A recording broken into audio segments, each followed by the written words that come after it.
নমস্কার, আমি ছন্দা। শোনাচ্ছি কিশোর কবির আরেকটি কবিতা, আগামী। জড় নই, মৃত নই, নই অন্ধকারের খনিজ। আমি তো জীবন্ত প্রাণ, আমি এক অঙ্কুরিত বীজ।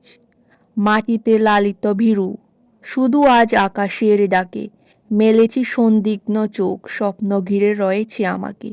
যদিও নগণ্য আমি, তুচ্ছ বটবৃক্ষের সমাজে, তবু ক্ষুদ্র এই শরীরে গোপনে মর্মর ধ্বনি বাজে। বিদীর্ণ করেছি মাটি, দেখেছি আলোর আনাগোনা। শিকড়ে আমার তাই অরণ্যের বিশাল চেতনা। আজ শুধু অঙ্কুরিত, জানি কাল ক্ষুদ্র ক্ষুদ্র পাতা উদ্যম হাওয়ার তালে তাল রেখে নেড়ে যাবে মাথা। তারপর দৃপ্ত শাখা মেলে দেব সবার সম্মুখে, ফোটাবো বিস্মিত ফুল প্রতিবেশী গাছেদের মুখে।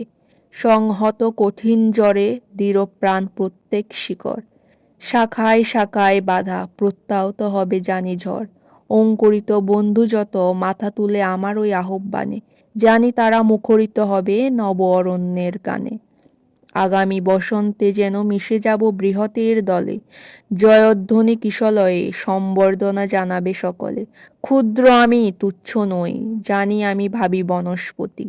বৃষ্টির মাটির রসে পাই আমি তারই তো সম্মতি। সেদিন ছায়ায় এসো, হানো যদি কঠিন কুঠারে, তবুও তোমায় আমি হাতছানি দেব বারে বারে।